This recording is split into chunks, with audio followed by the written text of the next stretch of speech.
My son threw my suitcase and kicked me out of the house in a freezing snowstorm. "You're nothing but dead weight!" Jake screamed as I stood shivering on the porch at 76, with nowhere to go. Ice pellets cut into my face, but nothing hurt worse than the betrayal from the child I'd sacrificed everything to raise. In that moment, the gentle, grateful father they thought they knew was dying in that storm. But Jake had forgotten one crucial thing: I wasn't alone in this world. My sister Helen was still out there, and when she found me under that bridge, everything would change. Sometimes the coldest nights forge the hardest steel, and Jake was about to learn what happens when you awaken a sleeping giant. Real quick, before Frank's story unfolds, tell me in the comments, what's the weather like where you are right now? Sunny? Raining? Snowing? Frank's nightmare started in a brutal snowstorm, and I'm wondering if any of you are dealing with your own storms tonight. Drop your location and weather below. Let's see this global community we've built together. The door slammed behind me with a finality that echoed through the empty street. No neighbors peered through their windows. No one cared about an old man being cast out into the storm. I picked up my soaked suitcase, its weight somehow heavier now that it contained everything I had left in the world. My slippers were already soaked through by the time I reached the sidewalk. Each step sent icy water squishing between my toes. The sleet hadn't let up, if anything, it was getting worse. The streetlights cast eerie halos through the frozen precipitation, making everything look like a nightmare I couldn't wake up from. I kept walking, not because I had anywhere to go, but because standing still meant freezing to death. My mind kept replaying Jake's words. Dead weight. As if the 49 years I'd spent raising him, working 2 jobs to put him through college, selling my house to pay his debts, as if none of that mattered anymore. The irony wasn't lost on me. This was the same boy who used to crawl into my bed during thunderstorms, the same kid who promised he'd always take care of me when I got old. Now here I was, 76 years old, walking through a storm that made those childhood thunderstorms look like gentle rain. My legs were giving out by the time I spotted the overpass. Highway 1 stretched above me like a concrete shelter, and beneath it, the Carmel River gurgled in the darkness. It wasn't warm, but it was dry. That had to count for something. I dragged my suitcase under the bridge and sat down on the cold concrete. The sound of cars passing overhead was oddly comforting. At least I wasn't completely alone in the world. I pulled my thin jacket tighter and tried not to think about how I'd ended up here. But the thoughts came anyway. Lisa's cold eyes when she whispered in Jake's ear, the way they'd been having hushed conversations that stopped when I entered the room, the legal documents I'd caught glimpses of on their kitchen table. This hadn't been a sudden decision born of frustration. This had been planned. They wanted me gone, and they wanted it to look like I'd left on my own. A crazy old man who couldn't handle living with family anymore. But I wasn't crazy, and I wasn't going to disappear quietly into the night like they hoped. The sleet kept falling, and somewhere in the distance, I heard footsteps approaching through the storm. 3 hours passed like an eternity. I sat there shivering against the concrete wall, listening to the sleet hammer the ground around me. My watch had stopped working, probably from the cold, but I could feel the night dragging on. Each car that passed overhead sent a brief rumble through the bridge, reminding me that the world kept moving while I sat frozen in place. Around 3 in the morning, I heard footsteps approaching through the storm. They were deliberate and careful on the slick pavement. I tensed, pulling my suitcase closer. At my age, alone under a bridge in the dead of night, I was an easy target for anyone looking for trouble. But when the figure emerged from the storm, my heart nearly stopped. Frank? The voice was unmistakable, even after all these years. Helen stepped into the dim light cast by the distant street lamp, her silver hair plastered to her head by the sleet, her coat soaked through. At 71, my little sister still moved with the same determination that had carried her through life. Helen? I struggled to my feet, hardly believing what I was seeing. What are you doing here? She didn't answer immediately. Instead, she knelt down beside me, brushing the wet hair from my face with hands that shook not from cold but from anger. I got a call around midnight, she said simply. Someone I know saw you walking in the storm. They were worried. That was Helen. Even living 3 hours away in Carmel, she still had people watching out for family. She'd always been the networker, the one who stayed connected to everyone and everything. Jake threw me out, I said, the words tasting bitter in my mouth. I know. Her voice was steel, wrapped in velvet. I've been driving for 3 hours to find you. Help me get you to the car. She picked up my suitcase without waiting for permission and started walking. I followed, my legs unsteady on the icy ground. Her car sat running at the edge of the underpass, heat pouring from the open door like a promise of salvation. "Get in," she said, tossing my suitcase into the trunk. "We're going home." "Helen, I can't ask you to." "You're not asking. I'm telling." She slammed the trunk shut and fixed me with the same look she'd given bullies in our childhood. "You're my brother. This is what family does." I slid into the passenger seat, and the warmth hit me like a physical embrace. Helen climbed behind the wheel and immediately cranked the heat higher. She reached into the back seat and pulled out a thermos. "Coffee," she said, unscrewing the cap. "Still hot." I took the cup with hands that wouldn't stop shaking. The coffee was perfect strong, with just a hint of cream, exactly how she'd remembered I liked it. The first sip sent warmth spreading through my chest. And for the first time since Jake's door slammed behind me, I felt human again. "Where are we going?" I asked, as she pulled onto the empty highway. "Carmel. I've got a place there now, right by the ocean. You'll like it." She glanced at me, her eyes soft in the dashboard light. "Frank, what Jake did tonight, it's not going to stand. You understand that, right?" I didn't know what she meant, but something in her tone told me Helen had already started planning. My little sister had grown up to become a force of nature, and now that force was aimed at protecting me. "I don't want to be a burden on you, too," I said quietly. Helen laughed, but there was no humor in it. "Burden? You think I've forgotten everything you did for us growing up. Jake made a mistake tonight. He thinks you're weak, that you'll just disappear quietly. He has no idea what he's unleashed." The highway stretched ahead of us, leading towards something I couldn't yet imagine. In the rearview mirror, Sacramento disappeared into the storm. The drive to Carmel took another 2.5 hours through winding coastal roads. I dozed fitfully against the passenger window, waking periodically to see Helen's determined profile in the dashboard light. She drove with the same focused intensity she brought to everything in life. When we finally pulled into her driveway, dawn was breaking over Monterey Bay. I stepped out of the car and immediately understood why Helen had chosen this place. The house sat on a bluff overlooking the Pacific, with cypress trees framing a view that belonged on a postcard. Even in my exhausted state, I could tell this oceanfront property was worth at least $3 million, the kind of place most people only dreamed of owning. "Welcome home," Helen said, grabbing my suitcase from the trunk. The interior was everything I'd expected from my successful sister: tasteful furniture, original artwork on the walls, and floor-to-ceiling windows that brought the ocean right into the living room. But what struck me most was how quiet it was. After years of Jake and Lisa's constant bickering, the peace felt almost foreign. "The guest room is upstairs," Helen said, leading me down a hallway lined with family photos. "But first, you need dry clothes and a hot shower." 20 minutes later, wearing a borrowed bathrobe and feeling human again, I found her in the kitchen making scrambled eggs. She'd changed into jeans and a sweater, her silver hair pulled back in a ponytail that made her look younger. "Eat," she commanded, sliding a plate across the granite counter. "Then we talk." The eggs were perfect, just like everything else Helen did. As I ate, she poured herself coffee and settled across from me with a manila folder I hadn't noticed before. "Frank, I need you to understand something," she began, her voice taking on a businesslike tone. "What happened last night wasn't spontaneous.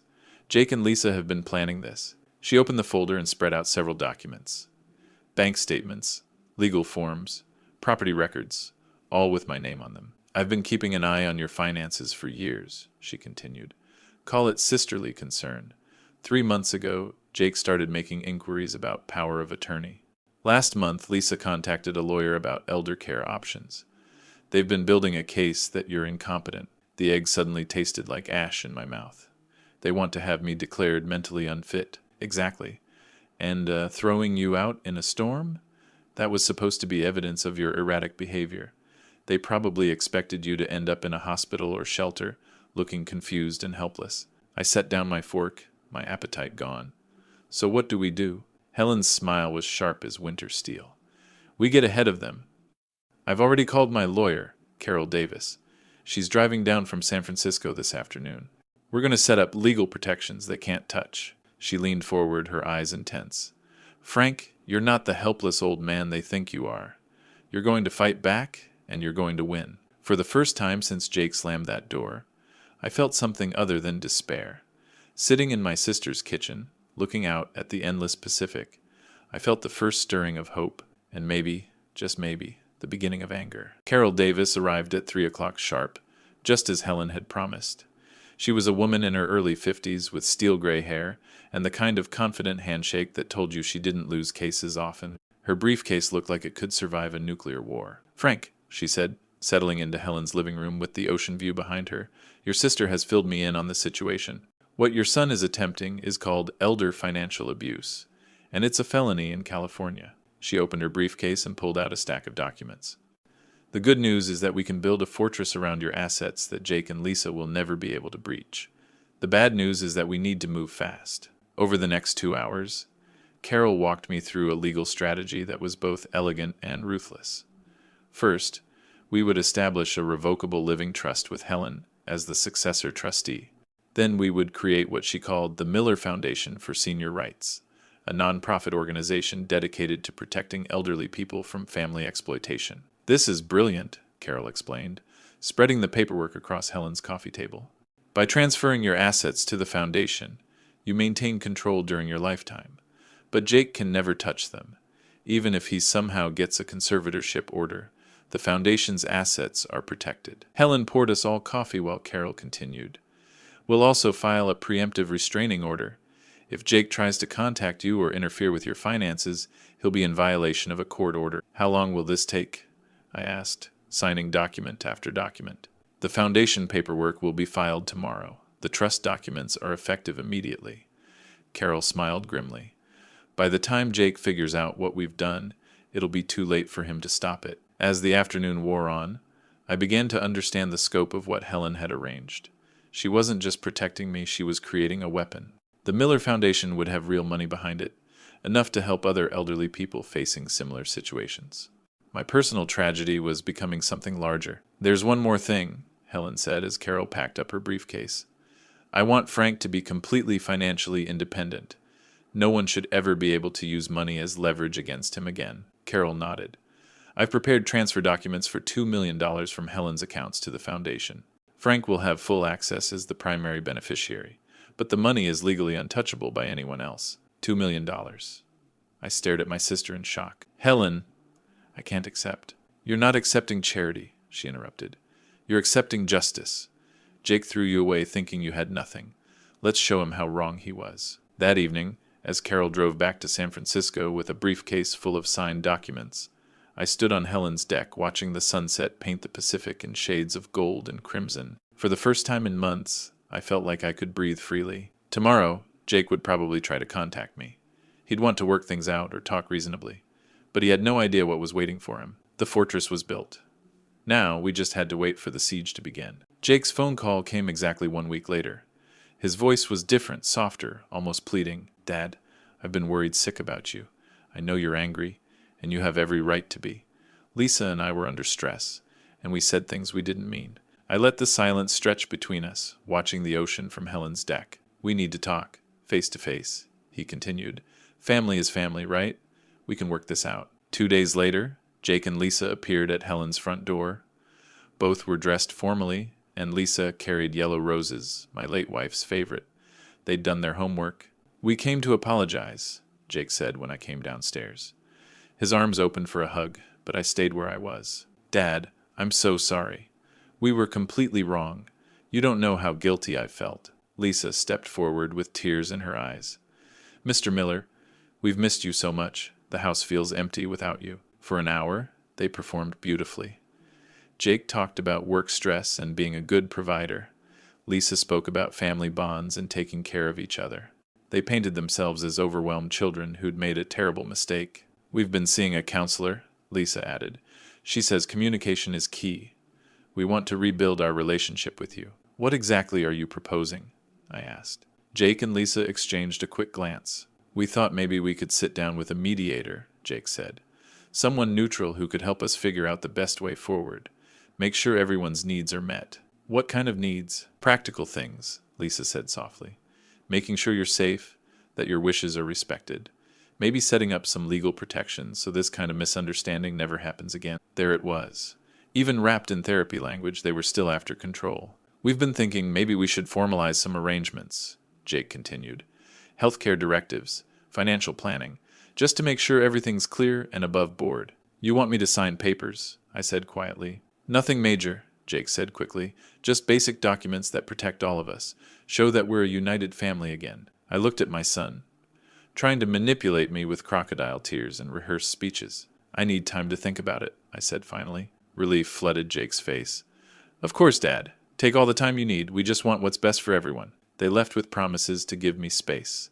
But I knew this was just the opening move in a much larger game. That night, I couldn't sleep. Their performance felt too rehearsed, too polished.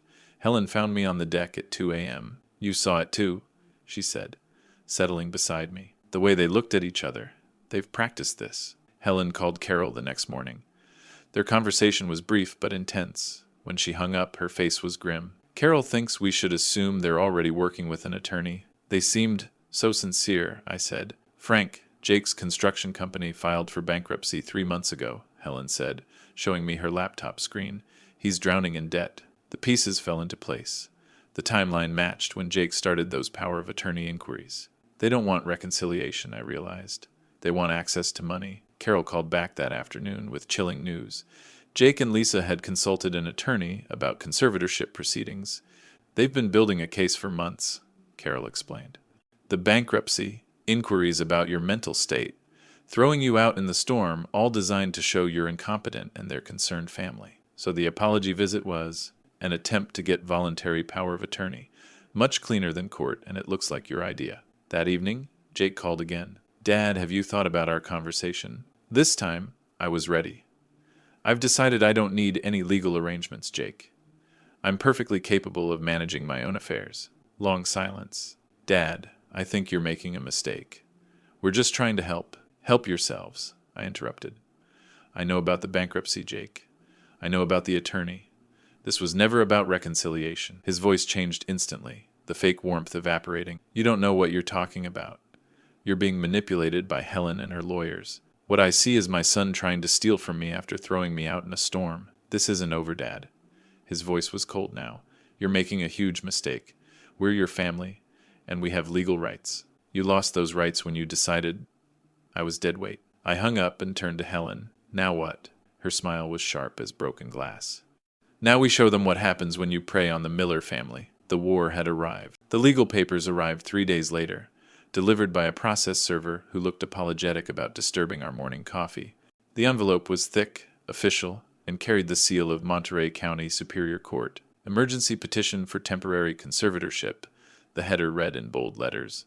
Jake and Lisa were asking the court to declare me mentally incompetent and grant them immediate control over my finances and medical decisions. Their evidence was breathtaking in its audacity. They claimed I'd been exhibiting signs of dementia and paranoia, that I'd abandoned my home in a confused state, and that I was being manipulated by outside parties who may not have his best interests at heart. Helen read over my shoulder, her coffee mug trembling slightly. They're claiming I'm taking advantage of you. Carol warned us this might happen, I said, though my voice shook more than I wanted. What followed was a week of legal warfare.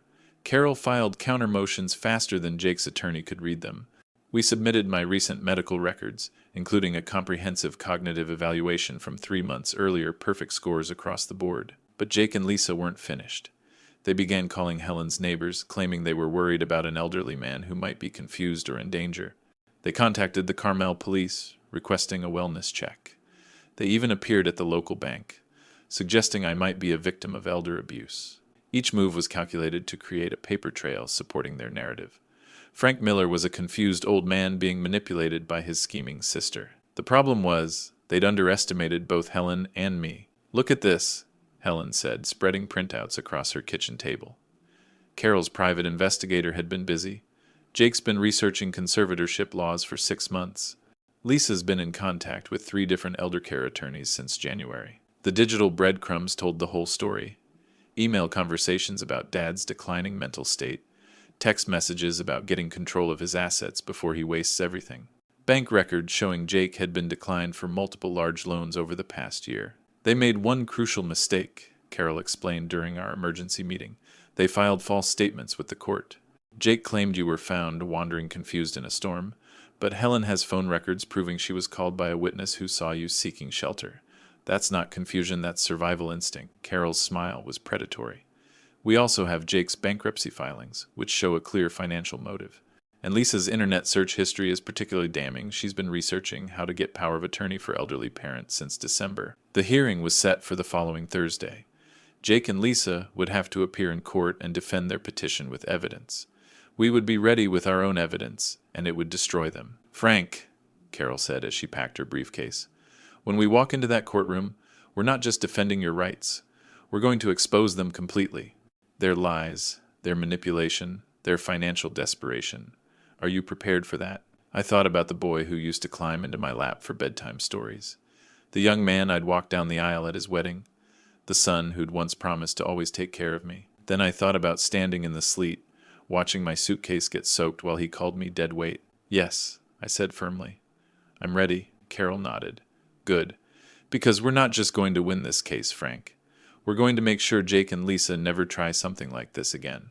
Filing false documents with the court is perjury. Attempting to defraud a senior citizen is elder abuse. Both are felonies in California. As Carol's car disappeared down the coastal highway, I stood on Helen's deck watching the sunset paint the Pacific in shades of gold and crimson. Tomorrow would bring the fight of my life. But for the first time since this nightmare began, I felt truly ready. The war was about to reach its climax, and I had the better army. The Monterey County Superior Court was smaller than I'd expected, nothing like the grand courtrooms on television. Just wooden benches, fluorescent lighting, and the quiet hum of justice moving at its own pace. Judge Patricia Hernandez entered at exactly 9 a.m., her black robes flowing as she took her seat. She was younger than I'd anticipated, with sharp eyes that seemed to see everything. Jake and Lisa sat ahead of us with their attorney, David Thompson, a thin man in an ill-fitting suit who kept shuffling papers. Jake wore his only good shirt, and Lisa had on her black funeral dress. Even their clothing felt calculated. This is a hearing on the emergency petition for temporary conservatorship, Judge Hernandez announced. Mr. Thompson, present your case. Thompson stood and began reading in a monotone voice that suggested he'd handled too many of these cases to care anymore. Your Honor, Frank Miller, age 76, has been exhibiting cognitive decline and poor judgment. He abandoned his family home during a severe storm, and we have concerns about his current living situation and outside influence. For 20 minutes, Thompson painted me as a confused old man who'd wandered off and was now being manipulated by my wealthy sister. He submitted old medical records, bank statements showing my erratic spending, and neighbor testimony claiming I'd seemed different. When he finished, Judge Hernandez turned to Carol. Miss Davis? Carol stood with the confidence of someone who'd never lost a case she cared about. Your Honor, this petition is built on lies, motivated by greed, and represents textbook elder abuse. She walked to the evidence table and picked up a thick folder. Mr. Miller didn't abandon his home in confusion. He was thrown out by his son during a storm after refusing to sign over power of attorney.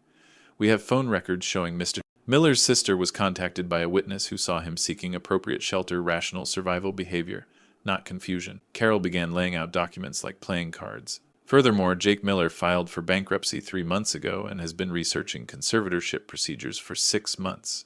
His wife has contacted multiple attorneys about gaining control of elderly relatives' assets. Their internet searches include how to prove parent incompetent and conservatorship for financial control. Jake's face turned red.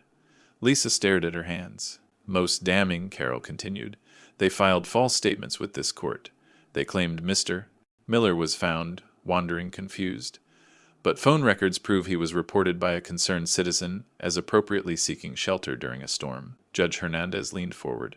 Mr. Thompson, do you have evidence contradicting these phone records? Thompson shuffled frantically through his papers. Your Honor, the circumstances were. Do you have evidence or not? No, Your Honor. Carol wasn't finished. We also have recent medical evaluations showing Mr. Miller has perfect cognitive function, reasonable financial records, and testimony about his mental acuity. She turned toward Jake and Lisa, her voice hardening. What we have is a son who threw his elderly father out in a storm when the father refused financial exploitation, then attempted to use this court to complete that exploitation through false claims. Objection! Thompson jumped up. Counsel is making accusations. Sustained, Judge Hernandez said, but her eyes remained fixed on Jake and Lisa. However, I'm very concerned about the discrepancies in the petitioner's statements. The judge called a 15-minute recess. When she returned, her decision was swift. The petition for emergency conservatorship is denied. Furthermore, I'm referring this matter to the district attorney's office for investigation of possible perjury and elder abuse charges. Jake's face went white. Lisa started crying real tears this time. Mr. Miller, Judge Hernandez addressed me directly. You appear in full control of your faculties and affairs. This court finds no evidence supporting the claims against you. Outside the courthouse, Jake tried to approach me one last time. Dad, please. Don't, I said quietly. You made your choice when you threw me out in that storm. Now live with the consequences. As we drove back to Carmel, I felt something I hadn't experienced in months. Complete peace. The war was over, and justice had prevailed. But more than that, I discovered something about myself. At 76, I wasn't dead weight. I was still fighting, still standing, still capable of protecting what mattered. The boy who once promised to take care of me had tried to destroy me.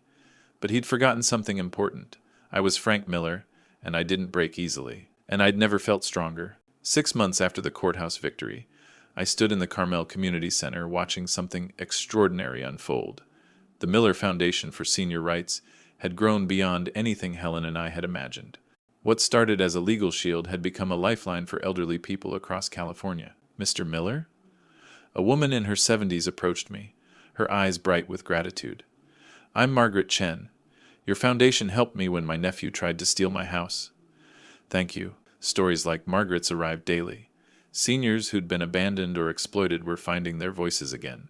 The foundation provided legal aid, financial protection, and something more valuable proof that age didn't mean powerlessness. Helen joined me, surveying the room filled with volunteers and supporters. You know what's beautiful? She said. Jake thought throwing you out would make you disappear. Instead, he made you visible to everyone who needed hope. The irony was perfect. My son's cruelest act had become the catalyst for helping hundreds of families avoid the same betrayal. Carol approached with updates. Frank Jake pled guilty to attempted elder abuse and perjury. 2 years probation and community service. Lisa took a plea deal. They lost their house to bankruptcy. Any contact from them? Helen asked. Nothing, I said. And surprisingly, that didn't hurt anymore. The boy I'd raised was gone. Grieving that loss had been necessary, but so was moving forward. A volunteer handed me a microphone. Mr. Miller, would you like to address everyone? I looked out at the faces, survivors, fighters, people who'd refused to be erased. They reminded me of what I'd learned under that bridge. Sometimes the coldest nights forge the strongest steel. When someone you love treats you like you're disposable, I began, it's easy to believe them. But here's what I learned. Your worth isn't determined by how others value you. It's determined by how you choose to stand up and fight back. I paused, thinking of everyone listening who needed to hear this. Age doesn't make us invisible.